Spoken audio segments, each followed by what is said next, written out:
آزادی اس کا نام نہیں ہے کہ ہیئر ہوسٹس بن کے 300 مسافروں کی 8 گھنٹے خدمت کرے، ہر ہوسناک نظر اس کا طواف کرے، کوئی اس کو کسی نظر سے دیکھے، کوئی کسی نظر سے دیکھے، کبھی کسی سے ٹکرائے، کبھی کسی سے ٹکرائے۔ یہ آزادی ہے، یہ آزادی ہے۔ ہمارا آسٹریلیا سے سفر ہو رہا تھا، سنگاپور، 8 گھنٹے کی مسلسل فلائٹ تھی۔ اوہو، بڑا جمبو جہاز، اور وہ لڑکیاں ادھر بھاگ رہی ادھر بھاگ رہی۔ ایک مجھے وہاں خیال آیا، دوسری دفعہ ہمارا سفر نیو یارک سے تھا، نیو یارک سے ہم چلے اور قاہرہ ہم اترے۔ قاہرہ 11 گھنٹے کا مسلسل جہاز کا سفر، مسلسل 11 گھنٹے ایک ٹانگ پہ کھڑے ہو کے لڑکیاں بھاگ رہی، وہ لڑکے ایئر ہوسٹس بھاگ رہی ہیں، اور اس کے ساتھ 300-350 کا مسافر جہاز ہے۔ ہر نظر ان کو طواف بھی کرتی ہے، بلاتی بھی ہے، پکارتی بھی ہے، اور ایک لڑکی گھر بیٹھ کر اپنے خامند کی خدمت کرتی ہے، اپنے بچوں کو پالتی ہے، اور اس کا خامند اس کو باہر سے کما کے لا کے دیتا ہے اور اسے گھر میں عزت کے ساتھ رکھتا ہے۔ اس کا نام غلامی رکھا، اس کا نام آزادی رکھا۔ ہوٹل میں وہ چائے سرو کر رہی ہے، یہ آزادی ہے۔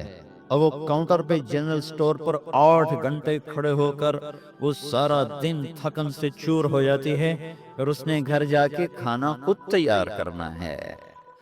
وہ گھر میں اس کا خامند کوئی نہیں بیٹھا، وہ بوائے فرینڈ ہے، وہ آج اس کے ساتھ ہے، کل کسی اور کے ساتھ ہوگا۔ ایک ڈرامہ رائٹر تھے اشفاق احمد خان رحمت اللہ علیہ، میری ان سے اچھی دوستی تھی۔ تو جب ایک دفعہ ہماری ان سے ملاقات ہوئی، جنید جمشید نے ان دنوں تازہ تازہ گانا چھوڑا تھا، توبہ کی تھی، تو وہ ابرار مجھے ملنے کے لیے، ابرار یہ جو آج کل گانے کا تھا، وہ مجھے ملنے کے لیے آئے۔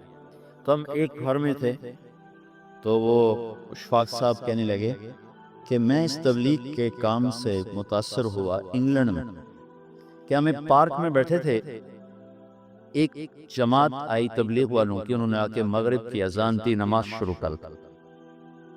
15-16 لڑکیاں وہاں کھڑی تھی۔ ایک نماز ختم ہوئی تو لڑکیاں آگے بڑھی، تو میں نے اپنی بیوی سے کہا چلو ہم بھی چل کے سنیں یہ کیا کہتے ہیں۔ تو جب وہ پہنچے ہم وہاں، تو وہ لڑکی نماز پڑھانے والے سے کہہ رہی تھی آپ انگلش جانتے ہیں؟ اس نے کہا جانتا ہوں۔ کہا آپ نے کیا کیا ہے؟ کہا ہم نے عبادت کی ہے۔ اس لڑکی نے کہا آج تو اتوار نہیں۔ انہوں نے کہا ہم دن میں 5 دفعہ پڑھتے، 5 دفعہ۔ مجھے نہیں پتا ان بچیوں میں کتنی ہیں جو 5 دفعہ نماز پڑھتی ہیں، شاید کمی ہوں گی۔ اللہ کرے تم سب کو یہ دولت نصیب ہو جائے۔ یاد رکھنا، سجدوں میں سر رکھے بغیر نہ کبھی کسی نے اللہ کو پایا نہ پا سکتا ہے، اور سجدوں میں آنسو بہائے بغیر نہ کبھی کسی نے دل کی دولت کو سمیٹا ہے، نہ کوئی سمیٹ سکتا ہے۔ یہ دل کا چین و سکون میرے اللہ کی قسم پیشانی کو زمین پر رگڑنے میں ہے، اور اس پیشانی پر آنسو بہانے میں ہے۔ باتوں سے بات نکل آتی ہے۔ جنید جمشید 1997 میں سب سے پہلے مجھے ملا، مجھ سے کہنے لگا مولوی صاحب، ایک پاکستانی جس گلیمر کو خوابوں میں دیکھتا ہے، جس زندگی کا خواب دیکھتا ہے، وہ زندگی مجھے حاصل ہے۔ میرے پاس دولت بھی ہے، عزت بھی ہے، شہرت بھی ہے، چاروں طرف میری زندگی رقص کرتی ہے، لیکن اس کے باوجود میرے اندر اندھیرا ہے، خلا ہے۔ میں اس کے الفاظ بڑے خوبصورت، کہنے لگا میں وہ کشتی ہوں جس کا کوئی ساحل نہیں۔ اللہ اکبر۔ یہ کیا وجہ ہے؟ مجھ سے کہنا کہ یہ کیا وجہ ہے، ایسا کیوں ہے؟ میری تو ہر خواہش مجھے حاصل ہے۔ اور بالکل یہی بات چند لفظوں کی تبدیلی کے ساتھ مجھے سعید انور نے کہی۔ یہ وہ 3 دن کے لیے ہمارے ساتھ نکلا پہلی دفعہ، مجھ سے کہنے لگا میں یہ سوچا کرتا تھا عزت، دولت اور شہرت یہ میری زندگی کا مقصد ہے، صرف 22 سال میں مجھے سب کچھ مل گیا، عزت بھی، دولت بھی، شہرت بھی، لیکن دل اسی طرح پریشان۔ 100 بار چمن مہکا، 100 بار بہار آئی، دنیا کی وہی رونق، دل کی وہی تنہائی، تو رونق بھی ہے، بہار بھی ہے، پھر دل کیوں اداس ہے، پھر دل کیوں پریشان و غمگین ہے؟ کہ اس سوچ نے مجھے یہ مجبور کر دیا کہ میں نے مقصد کے انتخاب میں غلطی کھائی ہے۔ مقصد کے پانے کے بعد تو آدمی چین میں آتا ہے۔ مجھے اگر عزت، دولت، شہرت میرا مقصد ہے، مجھے مل چکا ہے، پھر مجھے چین کیوں نہیں، پھر مجھے سکون کیوں نہیں؟ تو مجھے پتا چلا کہ نہیں، مقصد زندگی کچھ اور ہے۔ میں کہا شکر کرو تمہیں جلدی پتا چل گیا۔ بعضے تو زندگی گزار جاتے ہیں اور انہیں موت تک نہیں ہوش رہتا کہ میں کیوں آیا تھا اور میرا کیا مقصد تھا۔ جو لوٹ آئیں کچھ کہنا نہیں، بس دیکھنا انہیں غور سے، جنہیں منزلوں پہ خبر ہو گئی کہ یہ راستہ کوئی اور تھا۔ چل چل تھک گئے، جب آگے پہنچے تو دیکھو غلط جگہ آ گئے۔ واپس مڑنے کا وقت ختم ہو چکا ہے، شام ہو چکی ہے، اندھیرے چھا چکے ہیں، اب واپس مڑنے کا راستہ نہیں ہے۔ شکر کرو کہ اللہ تعالیٰ نے ہمیں ایمان کی دولت عطا فرمائی، اور تم 22 سال کی، تم جلدی 30 برس کی عمر میں ہی تمہیں ہوش آ گئے کہ نہیں میری زندگی کا مقصد کوئی اور ہے۔ اس نوجوان نے کہا ہم دن میں 5 نمازیں پڑھتے۔ اس لڑکی نے کہا یہ تو بہت زیادہ ہے۔ اس نوجوان نے کہا لمبی خیر بات ہو جائے گی، آخری بات بتاتا ہوں۔ تو جب وہ بات ختم ہو گئی تو اس لڑکی نے آگے ہاتھ بڑھایا کہ اچھا خدا حافظ۔ تو اس نوجوان نے کہا میں آپ کو یہ ہاتھ نہیں لگا سکتا۔ اس لڑکی نے کہا کیوں؟ کہا یہ ہاتھ میری بیوی کی امانت ہے، یہ صرف اسی کو چھو سکتا ہے اور اسی کو نہیں چھو سکتا۔ تو لڑکی کھڑی تھی، اس کی چیخ نکلی اور زمین پہ گر گئی اور اس کی ہچکیاں لگ گئی اور وہ پھوٹ پھوٹ کے رونے لگی اور کہنے لگی وہ لڑکی کتنی خوش قسمت ہے جس کے تم خامند ہو، کاش یورپ کے مرد بھی ایسے ہوتے۔ اور روتی ہوئی، آنسو بہاتی ہوئی اٹھ کے چل دی۔ تو اشفاق مرحوم کہنے لگے میں نے اپنی بیوی سے کہا بانو آج وہ تبلیغ ہو رہی ہے کہ لاکھوں کتابیں چھپ کر بھی وہ پیغام نہ پہنچتا جو یہ لڑکا اپنے عمل سے پہنچا گیا۔ تو ہمیں ایک زندگی کا میرے عزیزو مقصد ملا ہے، اللہ ہماری منزل ہے، ہم اللہ کو سامنے رکھ کے زندگی گزارنے والے ہیں، ہم آزاد زندگی گزارنا یہ کامیاب زندگی ہے۔ تو کہیں ایسا نہ ہو کہ میرا اللہ کہہ دے وَامْتَازُوا الْيَوْمَ أَيُّهَا الْمُجْرِمُونَ، ان کو الگ کر دو اور مجرموں کی صف میں کھڑا کر دو، تو پھر کوئی ہاتھ نہ ہوگا۔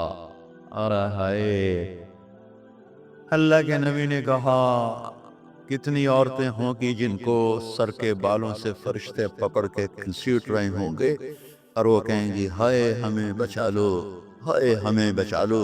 اور کتنے مرد ہوں گے جن کے جبڑوں میں ہاتھ ڈال کر فرشتے ان کو گھسیٹ رہے ہوں گے، وہ کہیں گے ہائے ہمیں بچا لو، ہائے ہمیں بچا لو۔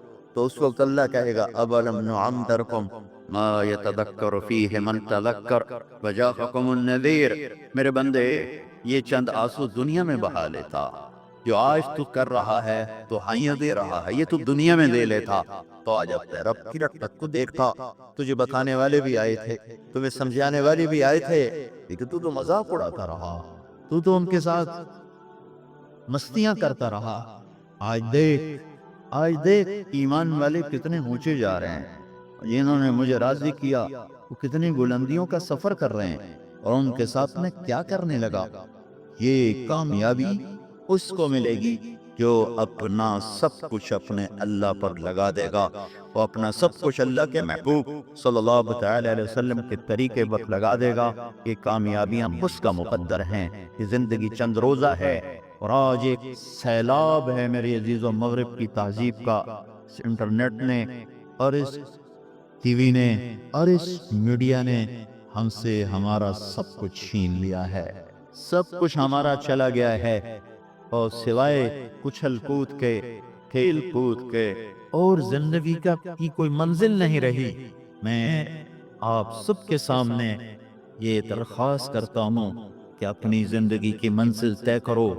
پہلے یہ سوچو اور سمجھو کہ یہ صبح یہ شام، یہ دن یہ رات، یہ جو گزر رہے ہیں مجھے کہاں لے جا رہے ہیں، میرا سفر کدھر کا ہے، میں کہاں جا رہی ہوں، میری آخری منزل کیا ہے، اس کے مطابق اپنی زندگی کی ترتیب بناؤ۔ میرے آپ کے نبی نے فرمایا الکیس من دان نفسہ وعمل لما بعد الموت، سمجھدار وہ نہیں جو مشہور ہو جائے جو عزت اور دولت کو اکٹھا کرے، سمجھدار وہ ہے جو اپنی آخرت کا سامان تیار کرے اور اپنی موت کی تیاری کرے۔ اس پر جو جم جائے گا وہ دنیا اور آخرت میں کامیاب ہے، جو اس سے ہٹ جائے گا وہ ہلاک و برباد ہے۔ مشفاق احمد ڈرامہ رائٹر ہے، میری اس کی ملاقات ہوئی گشت میں، تو وہ مجھ سے کہنے لگا میں تبلیغ کے کام کا معتقد ہوا انگلینڈ میں جا کر۔ میں اور میری بیوی ایڈنبرا کے پارک میں بیٹھے تھے تو ایک آپ کی جماعت آئی، انہوں نے اذان دی، مغرب کی نماز شروع کر دی، تو کچھ لڑکیاں وہاں اکٹھی ہو، جب انہوں نے سلام پھیرا تو ایک لڑکی آگے بڑی بات کرنے کو، باقی ساتھ ہو گئیں۔ میں نے اپنی بیوی سے کہا بانو آؤ ان کی بات سنیں، ممکن ہے اس کو انگریزی نہ آتی تو میں ترجمہ کر دوں۔ جب ہم تیزی سے آگے پہنچے تو لڑکی اس نماز پڑھانے والے سے کہہ رہی تھی آپ کو انگریزی آتی ہے؟ اس نے کہا جی آتی ہے۔ تو آپ نے یہ کیا کیا ہے؟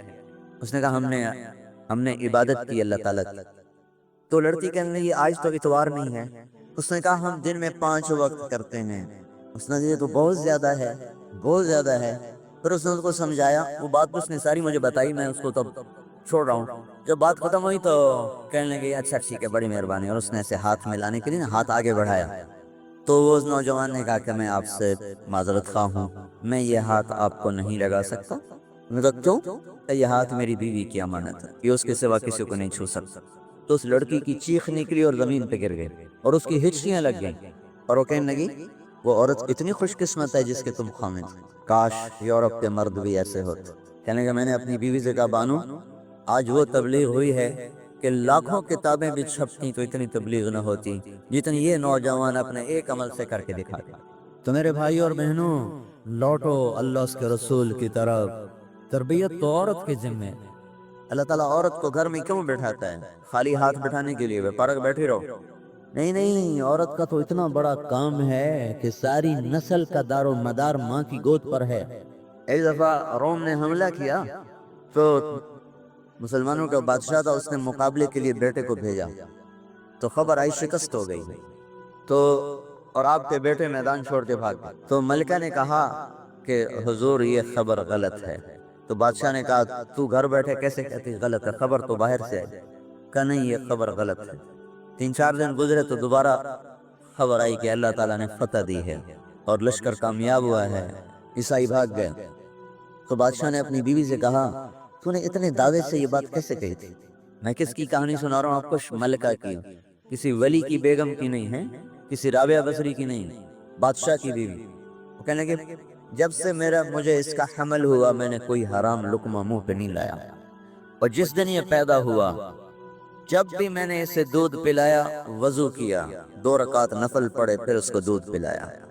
جتنی دفعہ اس نے دودھ کا تقاضا کیا وضو کر کے 2 نفل پڑھ کے میں نے اس کو دودھ پلایا۔ جو بچہ ایسا پاک دودھ پیے وہ بھی کبھی کافر کے سامنے بھاگ سکتا ہے۔ ہاں آپ یہ کہتے وہ شہید ہو گیا، میں کہتا ہوں خبر سچی ہے۔ یہ کیسے ہو سکتا ہے کہ جس کی رگ میں ایسا پاک دودھ جائے وہ موت کا ڈر سے بھاگ جائے؟ نہیں ہو سکتا۔ یہ ماں کی ذمہ داری ہے، اس لیے ماؤں کو اللہ کہتا ہے گھر میں بیٹھو،